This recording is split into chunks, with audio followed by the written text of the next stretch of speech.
గుంటూరు, విజయవాడ నగరాల మధ్య ఉన్నటువంటి మంగళగిరి నగర జనాభా రోజు రోజుకు శరవేగంగా పెరిగిపోతూ ఉంది. అందరి అంచనాలు తారుమారు చేస్తూ ఈ యొక్క జనాభా పెరుగుదల అనేటువంటిది ముందుకు వెళ్తుందని చెప్పాలి. వాస్తవానికి ఏదైనా ఒక ప్రాంతంలో జనాభా పెరుగుదల అనేటువంటిది 10 నుంచి 15% వరకే పెరుగుదల ఉంటుంది. కానీ మున్సిపల్ కార్పొరేషన్ అధికారుల కథనం ప్రకారం మంగళగిరి నగర జనాభా సరాసరి 20 నుంచి 20% పెరుగుదల కనిపిస్తుందంటున్నారు. ఈరోజు ప్రపంచ జనాభా దినోత్సవం పురస్కరించుకుని ప్రత్యేక కథనం వీక్షించండి. ఏదైనా ఒక నగరం అభివృద్ధి చెందాలంటే ముఖ్యంగా దానికి మౌలిక సదుపాయాలు అనేటువంటి ఎంతో కీలకంగా ఉంటాయి. అంటే ట్రాన్స్పోర్టు, ఎడ్యుకేషను, హెల్త్, ఈ 3 కీలకమైన అంశాలు ఎక్కడైతే అభివృద్ధి చెందుతూ ఉంటాయో ఆటోమేటిక్గా ఆ నగరం అనేటువంటి శరవేగంగా అభివృద్ధి చెందుతూ ఉంటుంది. ఈ 3 అంశాలకు సంబంధించి మంగళగిరి అనేటువంటిది అదృష్టంగా భావించాలి.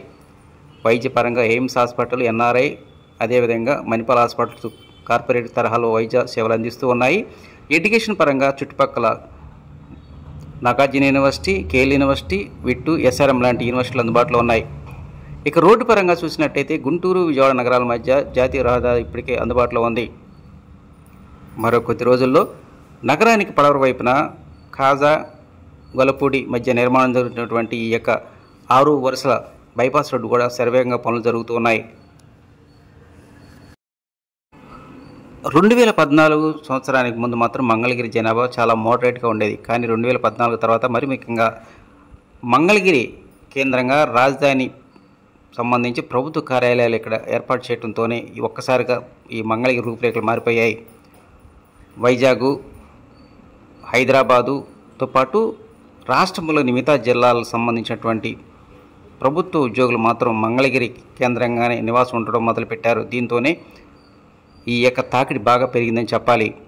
చాలా వరకు ఉద్యోగస్తులు హైదరాబాదు, ఇతర ప్రాంతాల నుంచి వస్తున్నప్పటికీ ఎక్కువ మంది ఉద్యోగులు మాత్రం మంగళగిరి కేంద్రంగా చుట్టుపక్కల ఉన్నటువంటి విలేజెస్లో అద్దెకు తీసుకుని నివాసం ఉంటూ ఉన్నారు.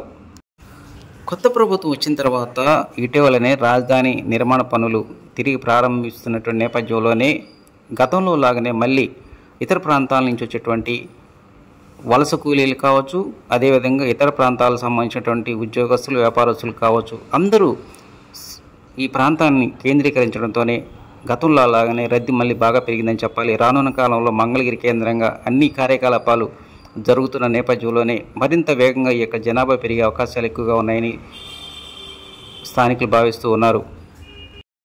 రాష్ట్రంలోని ఇతర ప్రాంతాల నుంచి వచ్చినటువంటి వారి తాకిడి నేపథ్యంలోనే మంగళగిరి చుట్టుపక్కల మాత్రం ఇళ్లకు గిరాకీ బాగా పెరిగింది.